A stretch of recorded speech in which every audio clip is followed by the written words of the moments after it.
Next, we're very pleased to introduce today's keynote speaker. Brian Peters is Chief Executive Officer of the Michigan Health and Hospital Association, or MHA. His responsibilities include executive leadership of the MHA Health Foundation as well as the MHA Service Corporation. Mr. Peters serves on the MHA Health Foundation Board of Directors and the MHA Keystone Center Board of Directors. He's a member of the American Hospital Association Regional Policy Board for Region 5, a representative for Region 5, and for the State Issues Forum Steering Committee, the American Hospital Association Political Action Committee Board of Directors, the State Hospital Association Executive Forum. He also serves on the AHA Health Forum Board and the AHA Nova Award Selection Committee and the Blue Cross Blue Shield of Michigan Board of Directors and Executive Committee. Very busy, Mr. Peters. He received his master's degree in Health Services Administration from the University of Michigan. Ladies and gentlemen, Brian Peters.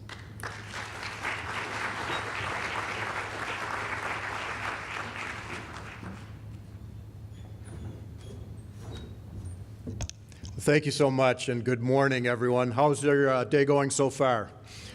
Great.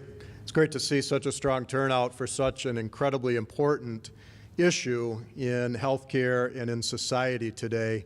I want to share with you that I'm here with my colleague, Jim Lee, who is the Vice President of Data Services at the Michigan Health and Hospital Association and has really been our point person on issues of connectivity. He really is the one that's taught me everything I know about health information exchange and the like. So appreciate Jim being with us and certainly appreciate the opportunity to pinch hit this morning. Jim let me know about this opportunity a few days ago, and it was my great pleasure to be able to join you and just share a few thoughts from the perspective of the MHA, and I hope this will help to set the context for some of the discussions you'll have through the rest of the day. The MHA, for those of you who are not familiar with our organization, is the statewide advocacy and representation organization on behalf of all Michigan hospitals and health systems. We're very pleased and privileged to represent literally every hospital and health system throughout the state. And we are an organization that's been around for a while. In fact, next year we will celebrate our 100-year anniversary. Now, we are an organization that represents healthcare in the state capitol building down the street, but also in Washington, D.C. And so we spend an awful lot of our time working in the legal, regulatory, and legislative arena, again, at both the state and federal level. And I have to tell you, it is a remarkable time. And when I say that, I mean that the projection of David Ellis, a healthcare futurist, that he made about a decade ago is really starting to come to fruition. And the projection he made was, there will come a point in time where the roadblock to getting where we really need to be in healthcare will no longer be the technology, because the technology is going to continue to advance and advance. The roadblock is going to be public policy. In other words, that there will be laws and regulations that prevent the technology from being utilized to its full capacity. And I think those in this room, perhaps better than most, would understand exactly what I'm talking about. And it's not to say that the technology has been perfected by any means, whether that technology is for the diagnosis and treatment of care, whether that is the technology involved in the flow of information. That will continue to be advanced in the months and years ahead. But I'm here to tell you that the real challenge quite often becomes that public policy arena. And I will tell you also, there is a real sea change in this country. And the way that I would give you an analogy is, one of my passions is boating. I love to be on the water. It's really something that I enjoy as often as I possibly can. And one of the first things that you're taught in captain school is that forget everything you know about driving a car, where the vast majority of people understand the rules of the road. They know to stop at a red light. They know to not go the wrong way on a one-way street. When you are on the water, you can throw those rules out because no one knows them, no one abides by them. The analogy I would give you is those of us who've lived and worked in healthcare for most of our career, we understand the rules of the road of healthcare. The reality is there are going to be more and more people and organizations in the years to come who either don't know or don't care about those rules, and that's not a bad thing. I'm talking about disruptors. I'm talking about those entities that could completely flip the model of healthcare delivery and financing on its head. It's starting to happen already, and it's starting to happen here in Michigan. There are many folks that I encounter as I cross the state and across the country and talk about this issue of disruptors who believe that healthcare is somehow immune because we're different. And we are different. We are unique in many ways. But I believe very firmly that healthcare is in fact the most susceptible of any sector of our economy to disruptors. In fact, I would imagine that we have some disruptors in this room, some of whom know that they're disruptors, have a game plan in place, some who are disruptors and don't know it yet. I firmly hope that the MHA itself and some of our members will be disruptors, will identify a path forward. Now, having said that, let me share with you a bit of perspective from the MHA. And that is, we understand there have been several megatrends shaping Michigan healthcare and delivery in recent years. And I think those trends are only going to intensify as we go forward. Michigan healthcare is becoming more integrated.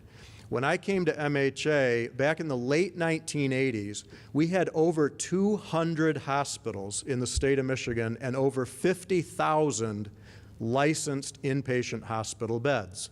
Virtually none of those hospitals were part of a system, and their home office was here in the state, every single one of them. Fast forward to today, we have 133 hospitals in our membership. Virtually all of them are now part of a multi-hospital system. The number of licensed inpatient beds has been cut literally in half. And we have now a number of systems with a footprint here in the state of Michigan where the corporate home office, where much of the decision-making is done, outside the state of Michigan.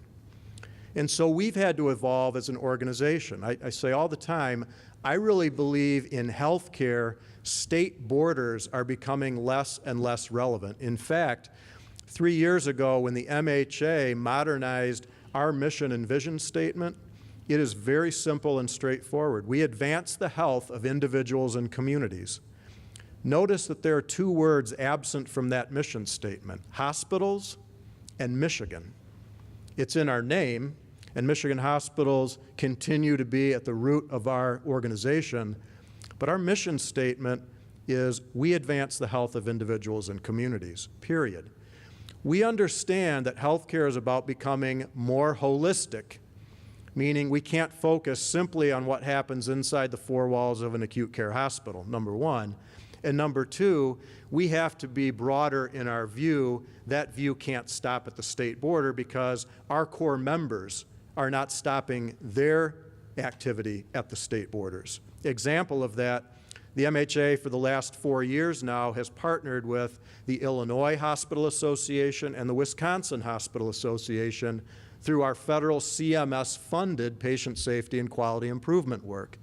We will be likely adding Minnesota to the mix and adding the QIOs to the mix as we go forward in that space. Again, because the world is changing, more holistic and broader scale. Think about the ramifications, certainly, when we talk about health information exchange. Now, that's one element of the changing environment, healthcare becoming more integrated. We look at the physician dynamic, and I have to tell you that for the first time in our history, just a couple years ago, we hired our first chief medical officer. Dr. Gary Roth, a cardiothoracic surgeon, is now a CMO who is really helping us to identify the way forward in terms of integrating and partnering with physicians. And on that note, our member hospitals and health systems are now employing the majority of practicing physicians here in the state of Michigan.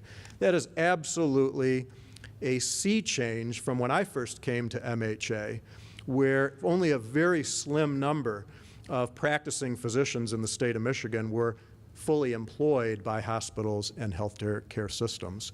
So a real change there. More and more integration is the watchword. Secondly, healthcare is becoming more value-driven.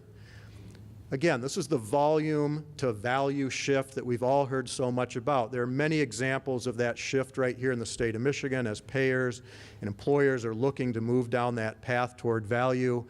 It has forced our membership to look at healthcare in a very different way, to look at the challenge of hospital readmissions in a different way, to understand that in order to get where we need to be and to continue to thrive, we have to look outside the four walls of the hospital and partner with many other organizations. We have found that to be true not only with the readmissions challenge, but also with the opioid epidemic. As we try to get our arms around that very daunting issue, again, it's multifactorial. It involves many entities and individuals outside the hospital walls.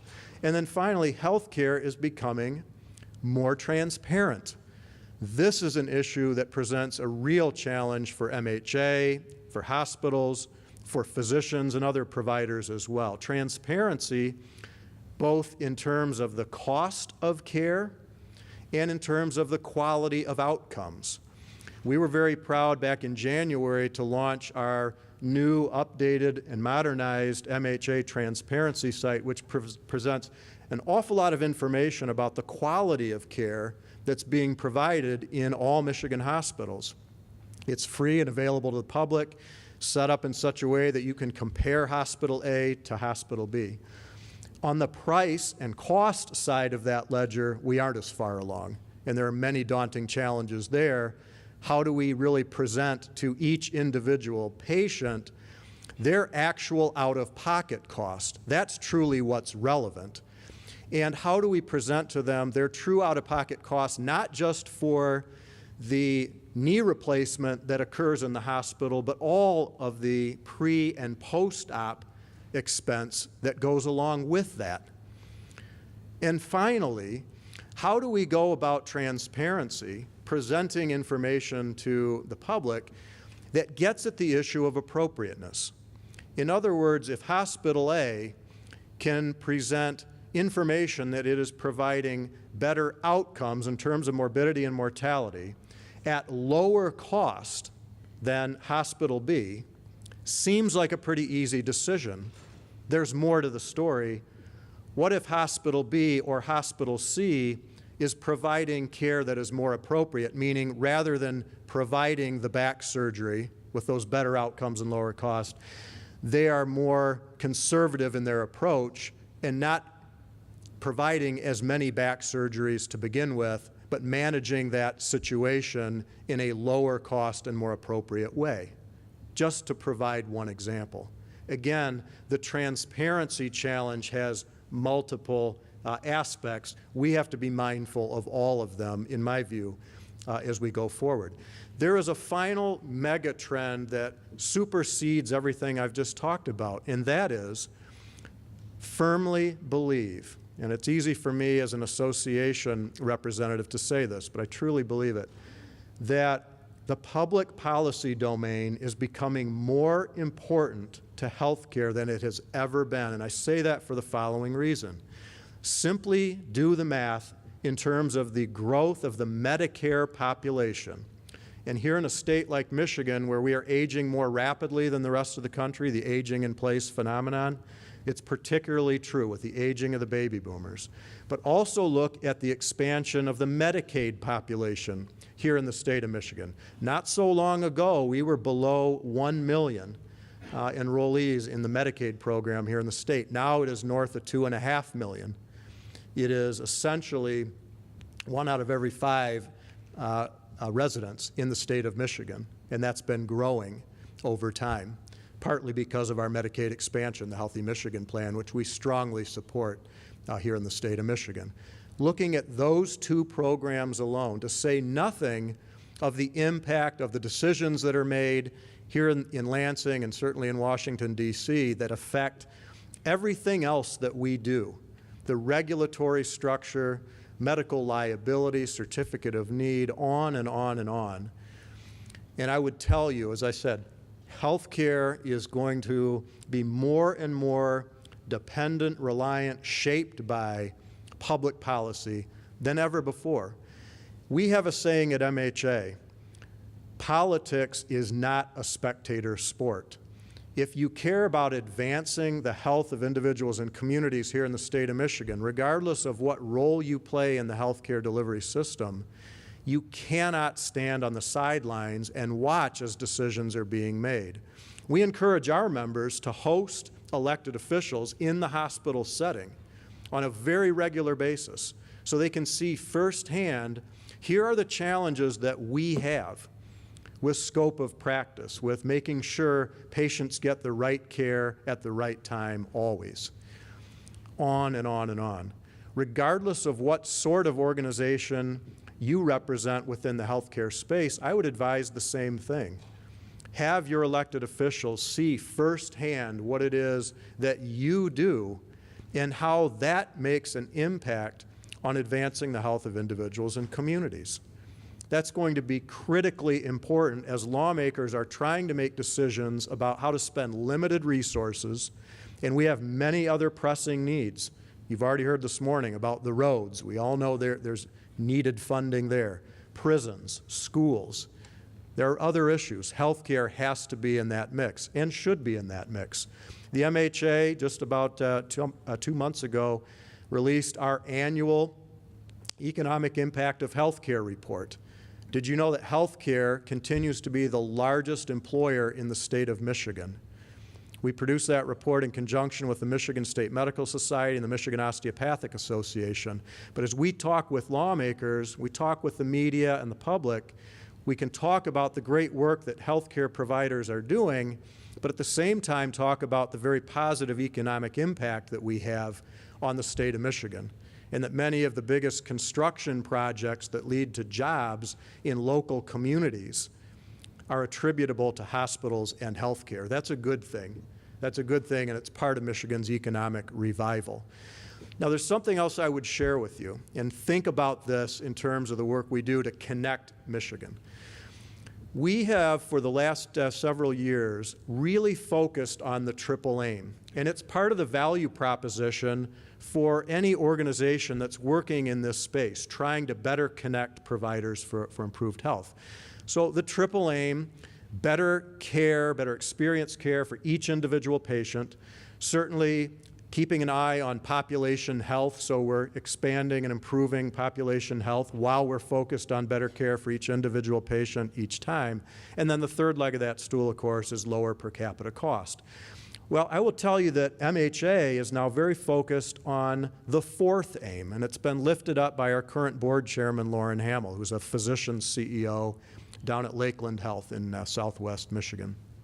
And Dr. Hamill lifted up that fourth aim, which of course has everything to do with caregiver wellness. In other words, if we can't ensure the physical and psychological safety of frontline caregivers, whether that's physicians, nurses, receptionists, anyone who comes in contact with patients, their families, their caregivers, then we will never move the needle on patient safety and quality. Here was an aha moment for me not too long ago. As you would imagine, I get out in the field and visit with our hospital CEOs on a very regular basis, and for the last several years, more and more of our CEOs have led daily safety huddles, and I've had the opportunity to sit in on a number of those, and they all take the same format. The CEO brings together a group representative from each unit within the hospital and quickly goes around, identify what issues we've had in the last 24 hours or what issues you foresee coming in the next 24 hours that could lead to patient harm, that create an opportunity for patient harm so that we can direct resources and make sure we're doing everything to prevent that harm from occurring or learn from mistakes when they happen. So that's been happening for a while. The aha moment for me was on one of those visits where the CEO told me that now what we hear in almost every instance, and again, these are daily huddles, is not examples of issues that have either occurred or at risk of occurring that put patients at harm, but issues that put our own employees, our own caregivers in harm's way. Nurses that have literally been punched in the face by a patient. On and on and on. Violence in the healthcare setting is becoming an epidemic. In fact, you may know that the MHA has been promoting legislation that is being discussed right now in the state capitol building that would make it a felony, an automatic felony, for assaulting a hospital caregiver. Just like you have the signs you're used to seeing in construction zones on the highway that fines and penalties are increased if you strike a highway construction worker, if you're going too fast in a construction zone. That's the idea here. We want to lift up the visibility. It is not okay to perpetrate acts of violence against frontline caregivers in the healthcare setting. This is an epidemic. And so as we're talking about better connecting providers, and certainly hospitals here in the state of Michigan, and a lot of that information flow has had everything to do with protecting patient safety, making sure that caregivers get the information they need to do right by their patients. I would ask you to think about this issue because it is front and center. It's not going away. It is a national epidemic that the American Hospital Association has actually focused on through a board-level priority as well. So there are a number of issues that are daunting, that lend themselves to disruptors, to new thinking. And I am thrilled that we have a meeting like this that can bring folks together who I know are thinking outside the box and thinking about how to give folks the tools to better do their job. That's exciting to me. It's truly exciting. Now, I would end with this, and then I'd certainly be happy to open it up and have a dialogue and answer any questions that you might have. I would tell you that I have never been as excited to be in Michigan healthcare as I am today. We have a board of trustees at the MHA that I believe is visionary, that's looking toward the future, is committed to the goals of the quadruple aim, that is committed to finding a path towards affordability in all that entails. But we can't do it alone. We absolutely can't do it alone. What I say all the time, and Jim and the MHA staff is sick of hearing me say it, we're all in this together. At the end of the day, we are all going to be patients. Our loved ones are going to be patients. And with every decision that we make, I truly want us to have a healthcare system that is going to be there for us and our loved ones. That's how we ought to be thinking about healthcare. That's truly how we ought to be thinking about healthcare. So with that, let me thank you very much for allowing me to pinch hit this morning and share with you a few insights from the perspective of the MHA. We're very pleased to be part of this work. I know Jim will continue to do a great job leading us, working with MyHIN, working with Great Lakes Health Connect. We support the great work that you're doing. Let me hear what's on your mind. Any issues that I may have touched on or skipped over, I'm happy to address those as well. Please. And I think I can see fairly well. The lights are a little challenging, but I can see okay.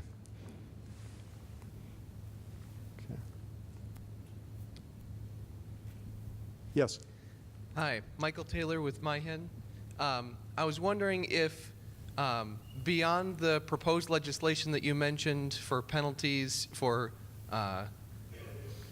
violence, are there any other efforts on that fourth aim that you mentioned? Absolutely. So I mentioned our Chief Medical Officer, Dr. Gary Roth. He has been, for the last couple of years, leading an effort on high reliability, HRO, high reliability organizations. We really believe that hospitals are perfect candidates to take on this HRO work. We should be high reliability organizations and all that entails. Part and parcel of that is the fourth aim.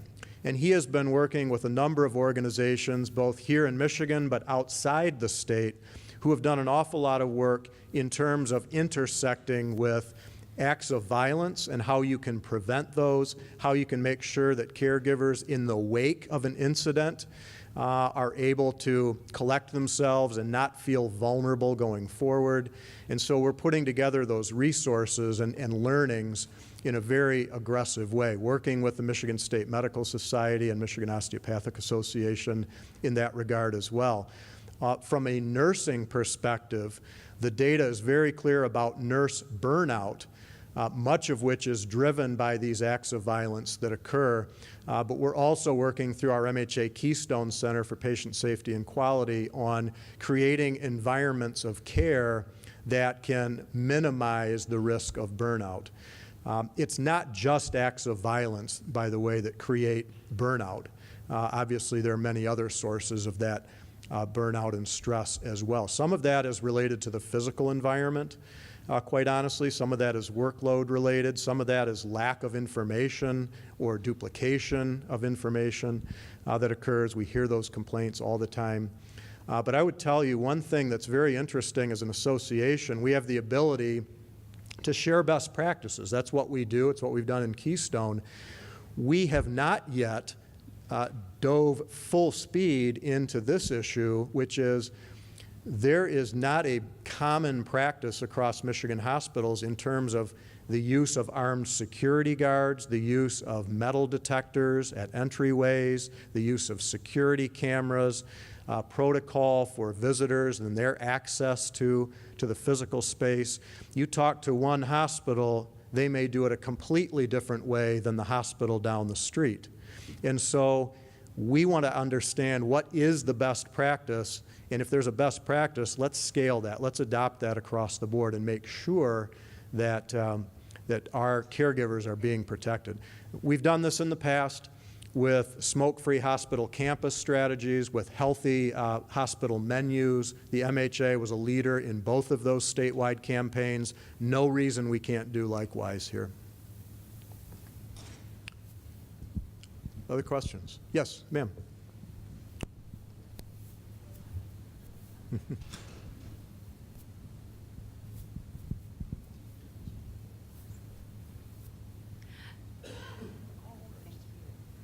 Good morning, and thank you. I was wondering, relative to the fourth leg of the triple aim that you're looking at, is it going to be role-based or location-based? Because there's an awful lot of healthcare givers that are in ambulatory locations. So I just wanted to make sure that we're protecting as many of the healthcare givers as possible. Fantastic question, and I'll share this with you. The current legislation is fairly contained. The bill sponsor wanted to keep it contained so that it could move through the process rather quickly. The MHA Board of Trustees took up this issue at their most recent board meeting and said, that's fine, we'll support that legislation because it's the right thing to do, it's the right direction. However, if we can't get a friendly amendment built into that bill that expands the reach to include non-hospital settings, so nursing homes, physician office settings, and all roles, including, the receptionists, who technically aren't delivering patient care, but they are often the first to bear the brunt of, angry patients, angry family members, and the like. If you can't get a friendly amendment, they have directed MHA to go ahead and advocate for separate legislation that would address that. Does that answer your question? Good. Good. Other questions?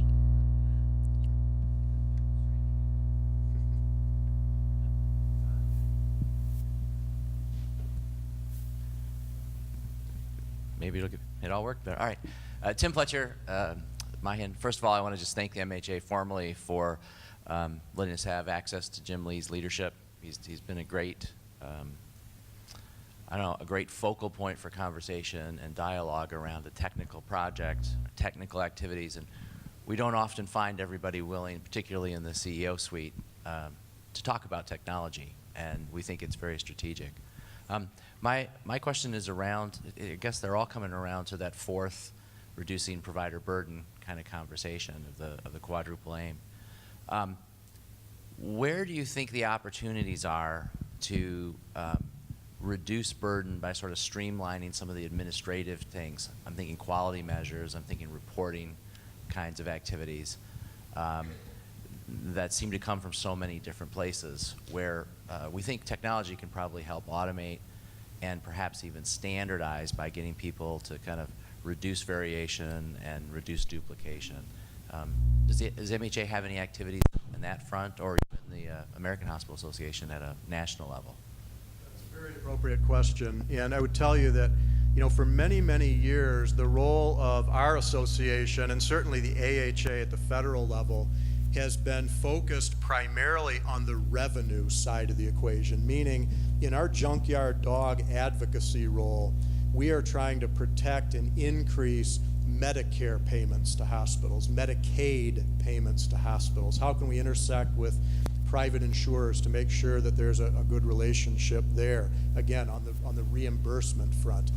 But what's happened over the last few years is a gradual shift towards this understanding, I believe, around our board table and throughout our membership, that as an association and as a field, we have to come together not just on that side of the ledger, but also in terms of how we can address the affordability issue, how we can drive excess cost out of the system. And so when you look at some of the efforts that are underway, both from MHA and from AHA, it's really starting to shift in that direction. It has nothing to do with increasing reimbursement to our core members. It has everything to do with saying, you know what, no one's out there saying, you know what we ought to do next year is pay hospitals more.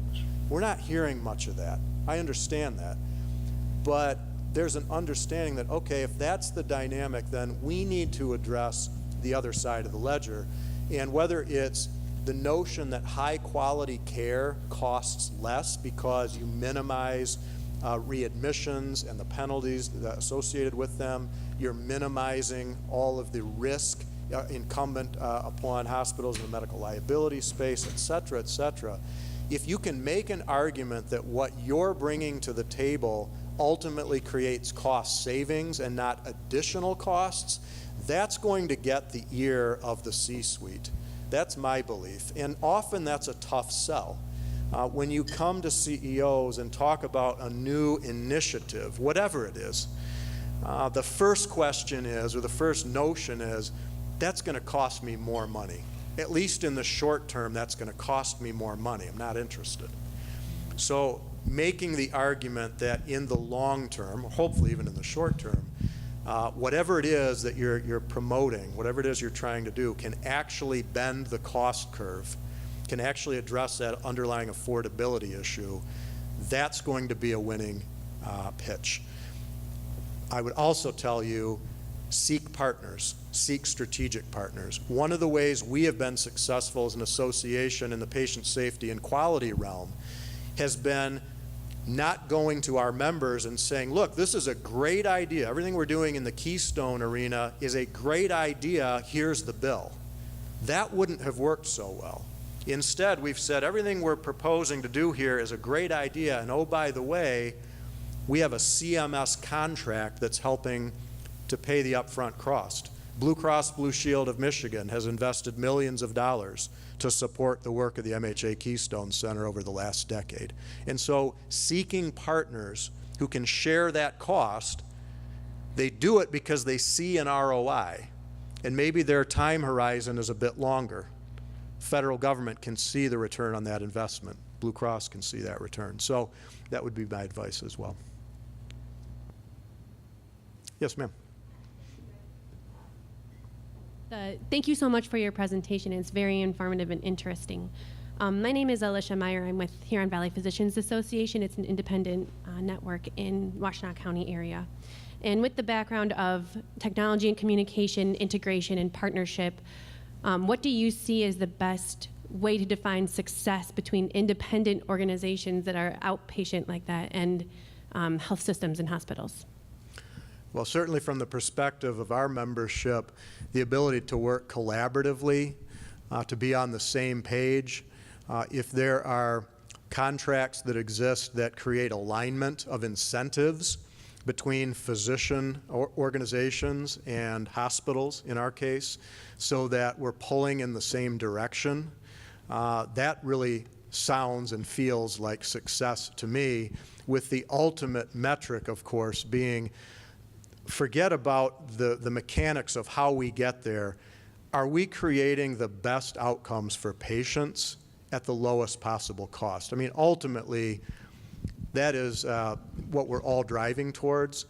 But my belief is we're going to get there more efficiently, more effectively, if there are aligned incentives. Some of that's incumbent upon employers who are footing the bill. Some of that's incumbent upon payers who create different programs to do exactly that.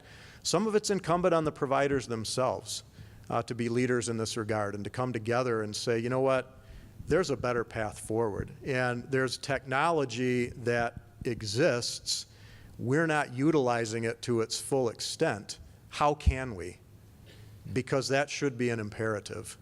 And I would tell you, as I talk with our board, Jim can verify this for sure, I'm really trying to lift up the role of technology, whether it's information technology or elsewhere, that our members, I don't believe, have fully utilized in the past. So really lifting that up, you know, the old Bill Gates axiom that, you know, we tend to overstate the impact of technology in the short run, but understate the impact in the long run. That's a message that we continue to promote. Last question. Yes, ma'am. Lucky me. Good morning, Brian. My name is Katie Goulette from Ascension Health. I want to echo what a fantastic presentation you gave this morning and say thank you. My question is really around an issue that we've seen arise very specifically lately with regard to consent and opt-out in the state. Across competitive lines, we've seen that there really is not a standard approach to that, nor is there a workflow for it. And what we've seen is that we're struggling to not only develop that at a facility level, but also educate our patients on what that really means. So I'm curious, has MHA taken any activity or work towards doing that? Or is this an issue that you guys have started to review? I heard everything you said except I think the punchline at the beginning. What was the issue? The consent and opt-out with regard to patients and how we standardize it and educate that for our populations. Right.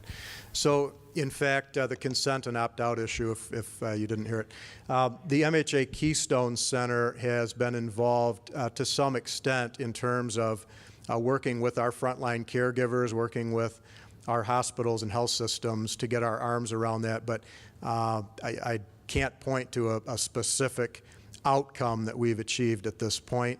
We're working on it, and hopefully we can have some better outcomes to report very shortly, but I appreciate the question. Okay, and that was the last question. Thank you again. I really do appreciate the chance to be with you.